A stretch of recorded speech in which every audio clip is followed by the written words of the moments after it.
السلام علیکم ورحمۃ اللہ وبرکاتہ۔ الحمد للہ وکفی وسلام علی عباده الذین اصطفى اما بعد۔ قال اللہ تبارک وتعالی ان عدة الشہور عند اللہ 12 شہرا فی کتاب اللہ یوم خلق السماوات والارض منها 4 حرم۔ وقال النبي صلى الله عليه وسلم أفضل الصيام بعد رمضان شهر الله المحرم، أو كما قال النبي صلى الله عليه وسلم۔ محترم بزرگوں، عزیز دوستوں اور نوجوان، نیا اسلامی سال شروع ہو چکا ہے، جس کی ابتدا اور آغاز محرم الحرام سے ہوتا ہے۔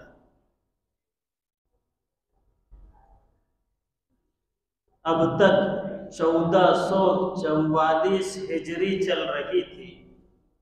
اب 1445 ہجری شروع ہو چکی ہے۔ یہ تاریخ نبی پاک صلی اللہ علیہ وسلم کی ہجرت سے شروع ہوئی ہے، اور آپ کے زمانے سے اب تک 1444 صدی گزر چکی ہے، اور 1445 ہجری کا آغاز ہوا ہے۔ یہ اس لیے بتلایا جا رہا ہے کہ چونکہ ہمارے اعمال و عبادتیں، ہمارے احکامات اور ہمارے وہ عبادتیں جو اللہ نے فرض یا واجب فرمائی ہے، ان کا تعلق اسلامی سال اور اسلامی مہینے سے، اس لیے امت مسلمہ پر یہ چیز ضروری اور لازم ہوتی ہے کہ وہ اسلامی سال کو اور اس کے مہینوں کی تاریخ کو اس کو جاننا ضروری ہے، اس لیے کہ اس کا تعلق اللہ تعالیٰ کے احکامات اور پیغامات سے ہے، اللہ تعالیٰ کے فرائض کردہ عبادتوں سے ہے، اس لیے اس کا جاننا بہت ہی ضروری ہے۔ آج عیسوی تاریخ تو سب کو معلوم ہے، حالانکہ کہنا چاہیے شمسی تاریخ، ایک ہے شمسی تاریخ اور ایک ہے قمری تاریخ۔ تو قمری تاریخ سے مراد یہ ہجری تاریخ ہے، اور شمسی تاریخ سے مراد آج کل ہم جو عیسوی تاریخ کہتے ہیں، جس کا تعلق سورج سے ہے، وہ تاریخ ہے۔ تو ہم نے جو تاریخ کو یاد رکھا ہے اور جو تاریخ سے ہم چل رہے ہیں، وہ شمسی تاریخ ہے، سورج کے اعتبار سے جو تاریخ ہے۔ یہ نہیں ہے کہ وہ بھی غلط ہے، وہ بھی مباح اور جائز کا درجہ رکھتی ہے، لیکن اصل جو ہماری تاریخ ہے، جس سے اسلام کا آغاز بھی ہوتا ہے اور اسلام کے احکامات اور پیغامات اس سے عائد ہوتے ہیں، وہ اسلامی تاریخ ہے، جس کو ہم ہجری تاریخ کہتے ہیں، اس لیے اس کا جاننا بھی ضروری ہے۔ تو محرم الحرام سے اسلامی تاریخ، اسلامی مہینہ اور اسلامی سال شروع ہوتا ہے۔ اب سال شروع ہوا ہے تو سال کی ابتدا میں ہمیں کیا کرنا ہے؟ اس لیے کہ عموماً شمسی اور عیسوی تاریخ پر سال کی ابتدا میں جو خرافات ہوتی ہے، جو رسم و رواج ہوتا ہے، اور جو خوشیاں منائی جاتی ہے اور جو لہو و لعب اور جو اگر یوں کہا جائے جو عیاشی کا اور جو خرافات کا سامان کیا جاتا ہے وہ قابل مذمت ہے اور بہت ہی برا ہے۔ تو اسلام جو ہے نئے سال کی ابتدا پر ہمیں یہ تعلیم دیتا ہے، اس لیے دعا بھی سکھلائی گئی۔ ایک تو ہر مہینے کے اختتام پر اور اس کی ابتدا پر ہم کو دعا سکھلائی، اسی طریقے سے سال کی ابتدا پر بھی دعا سکھلائی گئی، اور دعا کے کلمات کے ذریعے سے اور ان دعاؤں کے اندر جو چیزیں اللہ تعالی نے اور نبی پاک صلی اللہ علیہ وسلم نے بتلائے ہیں اس کو مانگنا ہے، اور ان کلمات کے معنی و مطلب کو سمجھ کر اس کو مانگنا ہے، تاکہ سال شروع ہو رہا ہے تو اب ہم کو کیا کرنا ہے؟ خوشی منانا ہے، غم کرنا ہے، یا کیا کرنا ہے؟ تو دعا کے ذریعے سے یہ بات بتلائی گئی ہے کہ اب نیا سال شروع ہو رہا ہے تو ابتدا ہی میں آپ اللہ سے یہ دعا کرو کہ یہ سال شروع ہو رہا ہے، یہ سال ہمارے لیے امن اور سلامتی والا بنے، اور یہ سال ایسا گزرے کہ ہمارے اعمال، ہماری عبادتیں، ہمارے افعال ایسے ہو کہ جس سے ہمارا اللہ اور ہمارا مولا خوش ہو جائے۔ اس لیے کہا گیا وَالتَّوْفِيقِ لِمَا تُحِبُّ وَتَرْضَىٰ، کہ اللہ کی جانب سے ایسے اعمال، ایسی عبادتوں اور ایسے افعال کی توفیق ملے جس سے ہمارا رب ہم سے خوش اور راضی ہو جائے اور ہمارے اعمال کو پسند کر کے اس کو قبول کرنے والا۔ تو بہرحال ایک چیز یہ دعا بتلائی گئی، جو سال شروع ہو رہا ہے اللہ سے مانگ لے کہ سال ہمارا اچھا گزرے، اللہ کی رضا، اللہ کی خوشنودی کے ساتھ گزرے۔ دوسرا ایک اہم پہلو یہ بھی ہے، صرف میں اس کی طرف اشارہ کرتا چلوں، اس لیے کہ دوسری اور بہت ساری ضروری اور اہم باتیں جو محرم الحرام میں ہوئی ہے اس پر بھی متنبہ کرنا اور آگاہ کرنا ضروری۔ تو اب سال ختم ہوا ہے تو یہ بات کا بھی احساس ہونا چاہیے کہ گزشتہ سال جو ہمارا گزرا ہے وہ کیسا گزرا ہے، گویا کہ محاسبہ کرنا چاہیے کہ گزشتہ سال ہم نے کتنے خیر اور بھلائی کے کام کیے، فرائض کی ادائیگی کیسی رہی، واجبات کی ادائیگی کیسی رہی، کوئی کوتاہی تو نہیں ہوئی، کوئی کمی بیشی تو نہیں رہی، کوئی لاپرواہی، غفلت اور سستی میں عبادتیں ادا تو نہیں ہوئی۔ تو گزشتہ سال کے اعمال پر محاسبہ کرنا ہے، اور اگر اللہ کی جانب سے خیر اور بھلائی کے کام کی توفیق ملی ہے اور آپ کا سال اچھا گزرا ہے تو شکر بجا لائیں، شکر بجا لائیں۔ اور اگر اعمال میں کوتاہی رہی ہے، معاملات میں کوتاہی رہی ہے یا معاشرت میں کوتاہی رہی ہے تو کوشش کرے جتنی بھرپائی اس کی کر سکتے ہیں، جتنی کوتاہی لاپرواہی ہوئی ہے اس کو اگر دور کر سکتے ہو تو اس کی پوری کوشش کرنا۔ فرائض کے اندر تو کوئی کمی بیشی، کوئی گنجائش نہیں، اس کو تو پورا کرنا ہی ہے۔ معاملات اگر ٹھیک نہیں رہے ہیں، اخلاق ٹھیک نہیں رہے ہیں، معاشرت ٹھیک نہیں رہی ہے، اس کو ٹھیک کرنا ہے، اور ٹھیک کرنے کے بعد جو ہے آئندہ سال اللہ کے حضور یہ عزم کرنا ہے کہ اب یہ نیا سال میں اس کو پورے اہتمام کے ساتھ عبادتوں میں اور اللہ کے احکام کو پورا کرنے میں، نبی پاک صلی اللہ علیہ وسلم کی سنتوں کو ادا کرنے میں گزاروں۔ گویا کہ محاسبہ بھی کرنا ہے اور عزائم بھی کرنا ہے کہ آئندہ سال جو ہے، اور دعائیں بھی کرنا ہے کہ آئندہ سال ہمارا اللہ کی اطاعت اور فرما برداری کے ساتھ گزرے۔ یہ نہیں کہ اب ایک سال گزر ہو گیا ہے تو جیسے عام طور پر خوشیاں منائی جاتی ہے، عیاشی کی جاتی ہے، میں الفاظ تو بول رہا ہوں لیکن بڑی معذرت کے ساتھ کہ یہ چیزیں جو ہے عام ہو چکی ہیں۔ کوئی شخص جو ہے اس بات کا انکار نہیں کر سکتا کہ سال کی ابتدا میں کیا خرافات اور کیا عیاشیاں ہوتی ہے، اور نوجوان ہمارے مسلمان کہلانے کے باوجود کس رخ پر جاتے ہیں اور کیا اس رات میں لہو و لعب اور کیا عیاشی ہوتی ہے وہ سب کے سامنے آیا اور روشن ہے۔ اس لیے میں بتلانا یہ مقصود ہے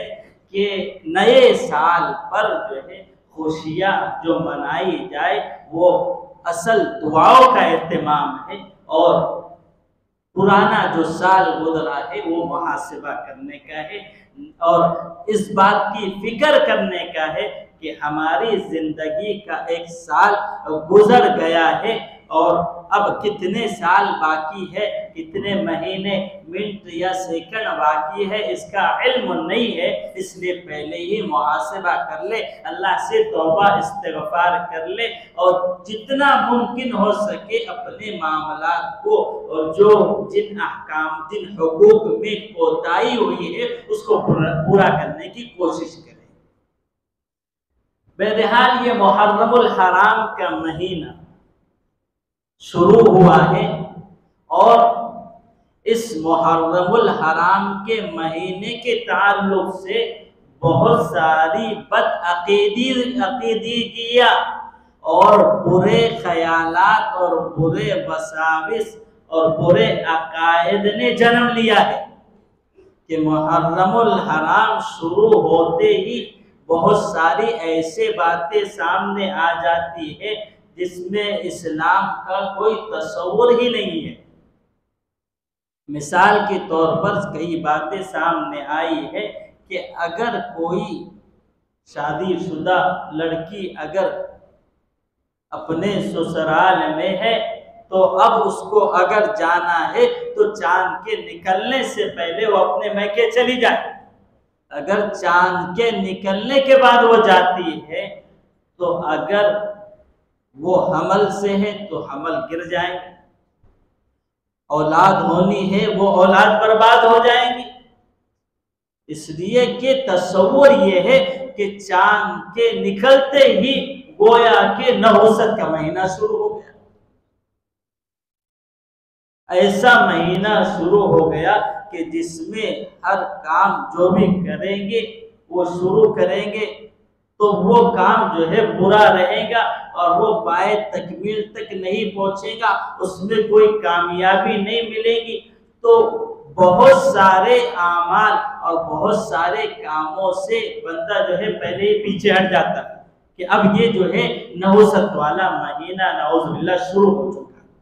تو ایسے بہت ساری چند باتیں میں نے مثال کے طور پر پیش کی، ایسی بہت ساری باتیں امت مسلمہ میں رائج ہو چکی ہے اور وہ ذہنوں میں بیٹھ چکی ہے، یہاں تک کہ یہ بات بھی ہے کہ محرم کے مہینے میں نکاح نہیں کرنا ہے۔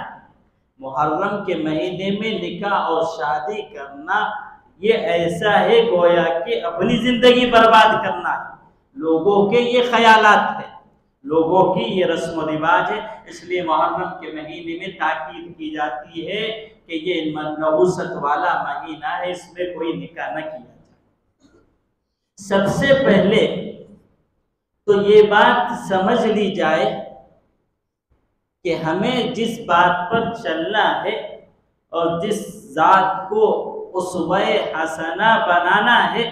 اور جس طریقے کو اپنانا ہے، اگر ان کا اسوہ حسنہ دیکھا جائے تو یہ تمام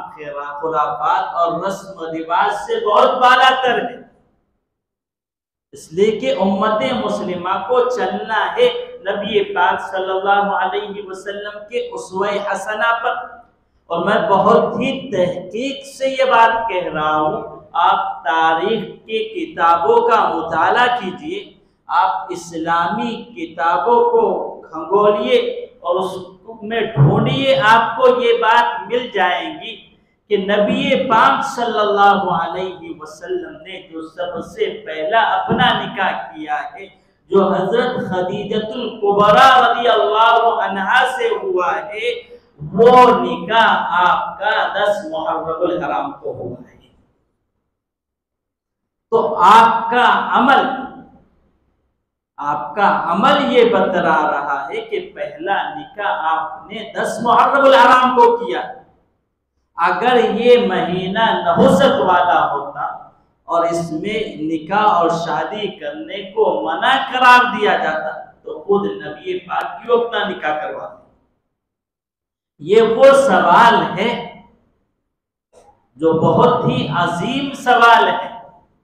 اس لیے کہ یہاں مسئلہ صرف اعمال اور عبادتوں کا نہیں ہے،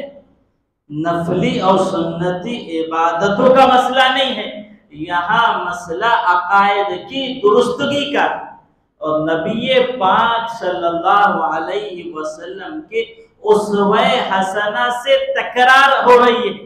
گویا کہ آپ کے طریقے سے مقابلہ کیا جا رہا ہے کہ آپ تو اپنا نکاح، پہلا نکاح جو خدیجۃ الکبریٰ رضی اللہ عنہا سے کروا رہے ہیں، وہ تو 10 محرم الحرام کو ہو رہا ہے، اور امت مسلمہ کا ایک بڑا طبقہ یہ کہہ رہا ہے کہ اس میں نکاح کرنا نحوست کا سبب ہے، یہ پورا مہینہ نحوست والا ہے۔ تو کتنی غلط بات ہے، اسلام اور دین اور شریعت کے کتنے خلاف بات ہے، آدمی اس کا تصور بھی نہیں کرتا، اس کی طرف اس کا ذہن بھی نہیں جاتا، نادانی میں اور ناسمجھی میں جہالت کی بنیاد پر وہ عقائد اپنے سینے میں جنم دیے ہیں، اور وہ عقائد کو اپنے ذہنوں میں اس نے بٹھا لیا ہے، حالانکہ اگر غور کیا جائے تو اس کا عمل اور اس کا عقیدہ بہت ہی غلط ہے، اور ظاہر بات ہے ہم خود اندازہ لگا سکتے ہیں، جس کا عقیدہ نبی پاک صلی اللہ علیہ وسلم کے اسوہ حسنہ سے الگ ہو، مقابل ہو، مخالف ہو، وہ کیسا مومن ہو سکتا ہے؟ اس کے ایمان پر اور اس کے اسلام پر تو گویا کہ ایک کالا دھبا لگ جاتا ہے، اور اس کے ایمان پر اور اس کے اسلام پر ایک خطرہ منڈلاتا ہے کہ جب تک وہ اس عقیدے سے اپنے آپ کو خالی نہیں کرے گا تب تک وہ مومن کامل کہلانے کے لائق نہیں۔ اسی طریقے سے کوئی ایک بات ہوتی تو سمجھا جاتا، یہاں تو 7 ہجری میں نبی پاک صلی اللہ علیہ وسلم نے ایک نکاح حضرت صفیہ رضی اللہ عنہا سے کیا ہے، اور یہ 7 ہجری میں جو نکاح ہوا ہے یہ بھی محرم الحرام کے مہینے میں ہوا ہے۔ تو حضرت خدیجۃ الکبریٰ سے ایک نکاح، دوسرا نکاح حضرت صفیہ رضی اللہ عنہا سے، 2 نکاح آپ صلی اللہ علیہ وسلم محرم الحرام میں اپنا کروا رہے ہیں، تو یہ کہنا کہ نحوست کا سبب ہے، نکاح نہیں کرنا چاہیے، یہ تو اسوہ حسنہ کے خلاف ہو گیا۔ اسی طریقے سے تاریخ کے اوراق آپ اٹھا کر دیکھیے، آپ کو یہ بھی معلوم ہوگا اور یہ بات بھی آپ کے سامنے روشن ہو جائے گی کہ نبی پاک صلی اللہ علیہ وسلم نے اپنی بیٹی حضرت فاطمہ رضی اللہ عنہا کا نکاح 3 ہجری میں، 2 ہجری میں جو نکاح کیا ہے وہ بھی محرم الحرام کا مہینہ۔ اسی طریقے سے ایک بیٹی حضرت ام کلثوم رضی اللہ عنہا کا نکاح آپ علیہ السلام نے 3 ہجری میں محرم الحرام میں کیا۔ تو ظاہر بات ہے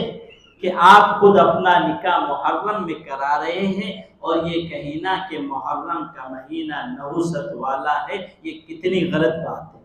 اور اس بات پر اس لیے میں تاکید اور زور دے رہا ہوں کہ یہ مسئلہ صرف فروعی عبادات اور اعمال کا نہیں ہے، یہ مسئلہ عقائد کا ہے، اور عقائد اگر درست نہ ہو تو ظاہر میں بندہ مسلمان ہوگا، نماز و روزہ سب کچھ ادا کرنے کے باوجود وہ مومن نہیں رہے گا، اس لیے کہ اس کا عقیدہ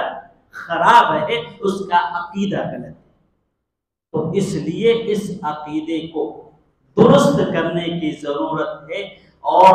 قرآن مجید کی آیات میں صاف اللہ تعالیٰ نے یہ بات ارشاد فرمائی ہے کہ مہینوں کی تعداد اللہ کے یہاں وہ 12 ہے۔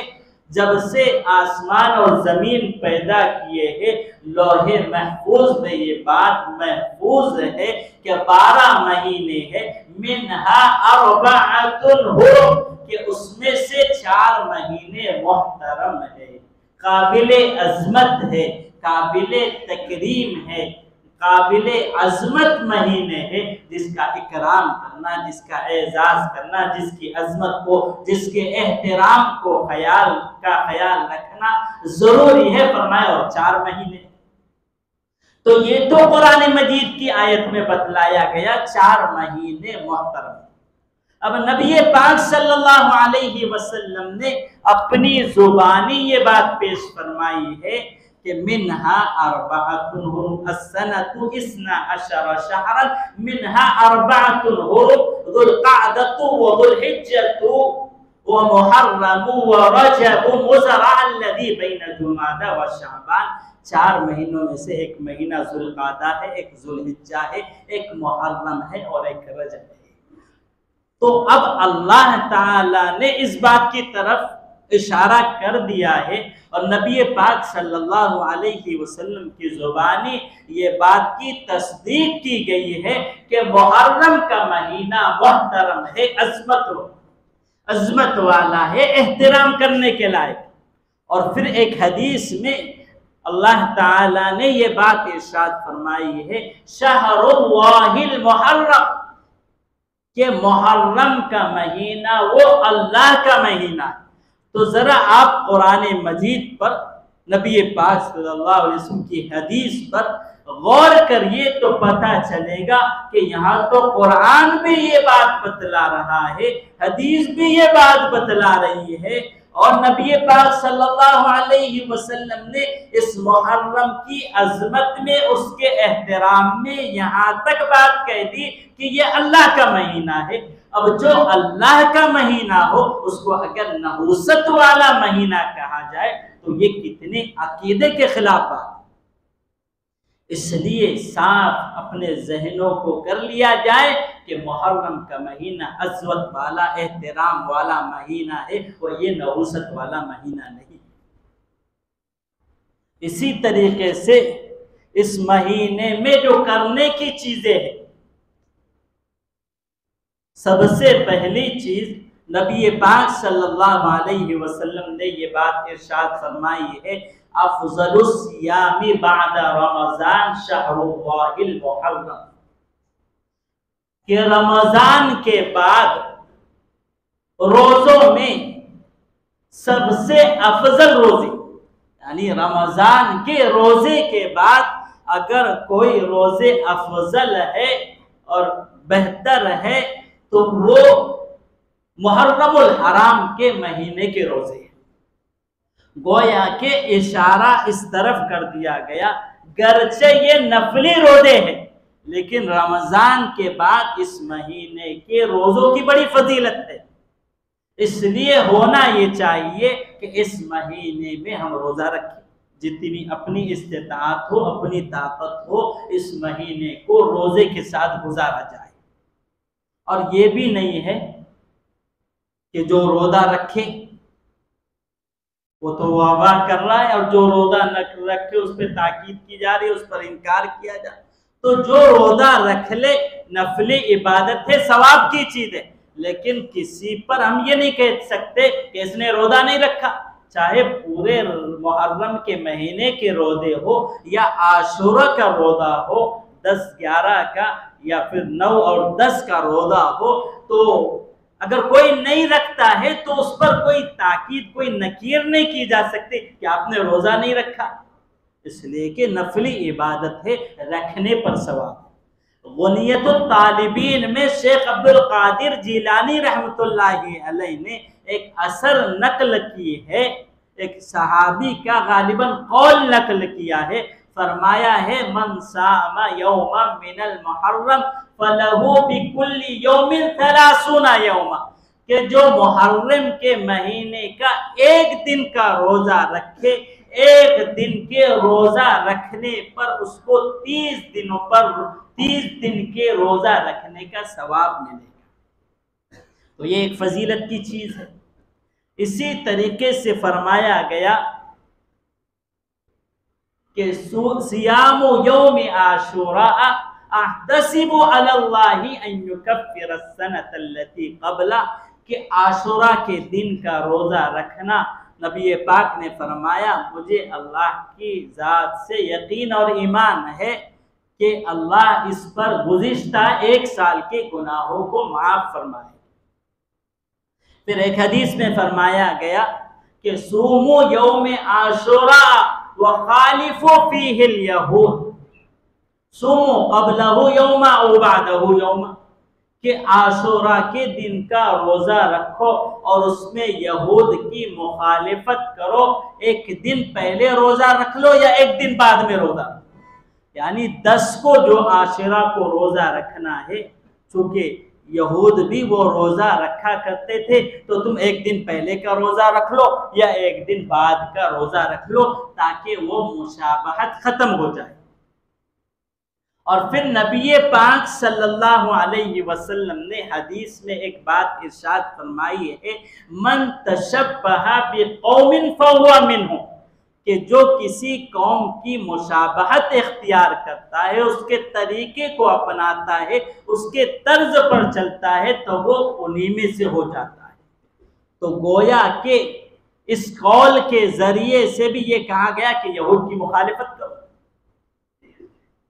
اور حدیث میں بھی یہ بات ارشاد فرمائی گئی کہ کسی قوم کی مشابہت اور طریقے کو اختیار نہیں کرنا۔ اس حدیث سے صاف یہ بات واضح ہو گئی ہے کہ اسلام جو دین حق ہے، جو مذہب حق ہے، جس کا قانون حتمی، لازمی اور ضروری ہے، جس کا قانون حق ہے، فرمایا یہ گیا گویا کہ اسلام کو شریعت، اسلام اور دین دینے کے باوجود کسی اور طریقے کی اور کسی اور قانون کی ضرورت رہی نہیں جاتی ہے، اس لیے کہ اسلام کا قانون وہ عظیم اور وہ بالا تر قانون ہے جو اللہ کا بنایا ہوا قانون۔ اللہ تعالی نے انسانوں کو پیدا کیا، انسانوں کی فطرتوں کو اللہ جانتے ہیں، ان کی ضرورتوں کو، ان کے تقاضوں کو اللہ تعالیٰ پورا کرتے ہیں، یہاں تک کہ کھانے پینے، رہنے سہنے سے زیادہ ان کے کیا اعمال کرنا ہے، کیا عبادتیں کرنا ہے، آپس میں کیا چیزیں ہوں گی، کیا اختلاف ہوگا، اس کو کیسے حل کیا جائے، کس کو انصاف دیا جائے، کس کو انصاف نہ دیا جائے۔ گویا کہ اسلام، جو مذہب اسلام، یہ ایک ایسا عظیم قانون ہے کہ اس قانون کے بعد کسی قانون کی کوئی ضرورت نہیں ہے۔ اس لیے صاف میں اشارہ یہ کرنا چاہتا ہوں کہ اگر جو ہے کسی کو سوال اور اعتراض ہو رہا ہے، کسی کو سوال اور اعتراض ہو رہا ہے، تو یہ ہماری اپنی کمی اور کوتاہی کی بات ہے، اس لیے کہ ہم اسلام پر خود ہی عمل نہیں کرتے،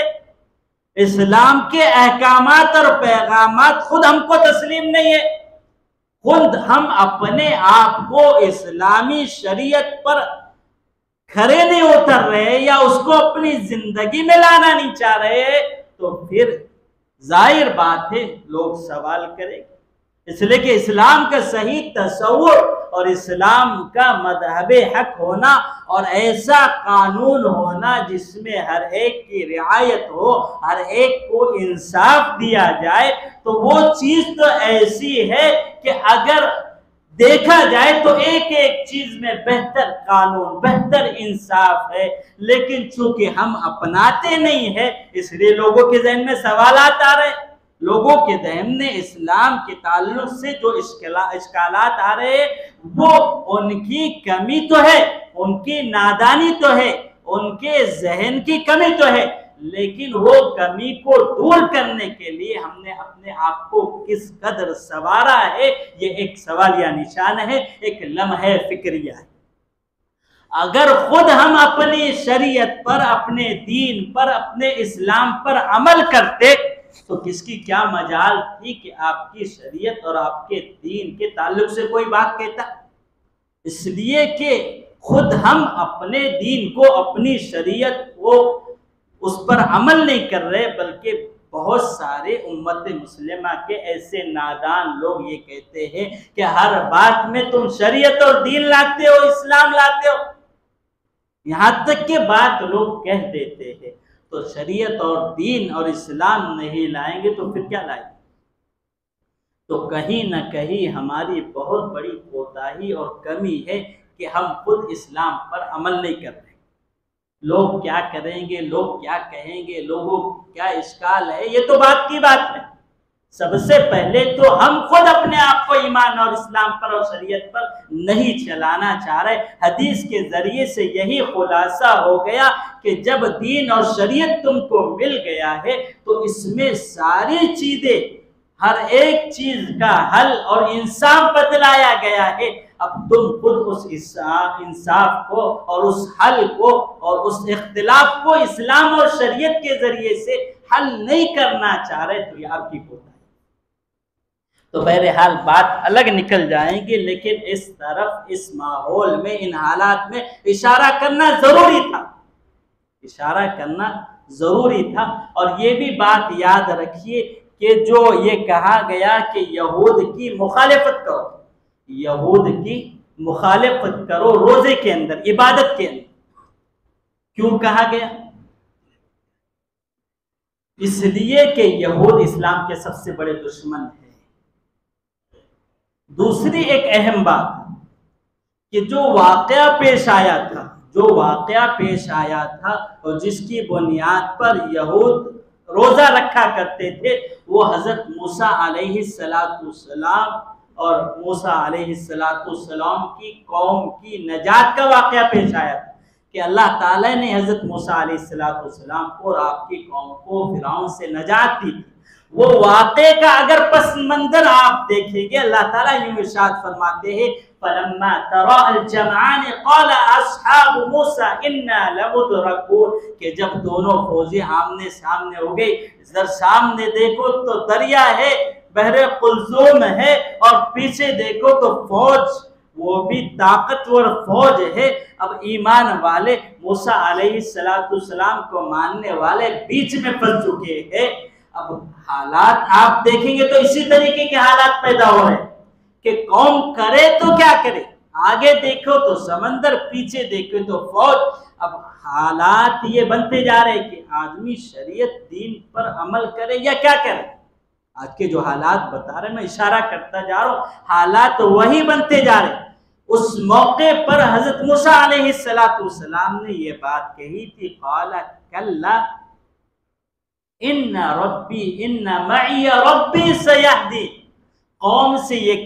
بات کہی تھی، قوم تو کہنے لگی ہم پکڑے گئے، آگے سمندر، پیچھے فوج، اب کوئی بچنے کا راستہ نہیں ہے، کوئی نکلنے کا راستہ نہیں سوائے موت کے، موت منڈلاتے ہوئے دیکھ رہے ہیں۔ تو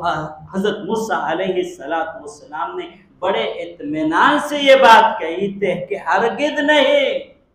تم دیکھ رہے ہو سمندر، میں بھی دیکھ رہا ہوں سامنے سمندر ہے، پیچھے فوج ہے، کلا کلا ہرگز نہیں، ان معی ربی سیہدین، میرے ساتھ تو میرا رب ہے جو مجھ کو راستہ بتلانے والا۔ حالانکہ حضرت موسیٰ علیہ السلام نے ابھی معجزہ دیکھا نہیں، اللہ کی طرف سے کوئی راہ، کوئی راستہ ملا نہیں ہے، لیکن یہ بزور یہ بات کہہ دی ان معی ربی، میرے ساتھ میرا رب ہے جو راستہ بتلائے۔ تو آج ان حالات میں ہمیں بھی کوشش یہ کرنی چاہیے کہ ہم ادھر ادھر کی بات نہ کرتے ہوئے کام کیا کرے کہ اپنے ایمان کو مضبوط کرے، اپنی شریعت اپنے دین پر جمے رہے، اللہ خود ہی خود راستہ نکالیں گے، کوئی الجھن ہونے کی، کوئی پریشان ہونے کی ضرورت نہیں ہے۔ ہر پریشانی کے موقع پر اللہ کو یاد کرو، اپنی دین اپنی شریعت پر مضبوطی سے جمے رہو، خدا اللہ راستہ نکالیں گے، تم کو اس کی فکر کرنے کی ضرورت نہیں ہے۔ بہرحال اللہ تعالیٰ جو باتیں کہی گئی ہے عمل کرنے کی توفیق نصیب فرمائے۔ وآخر دعوانا الحمد للہ۔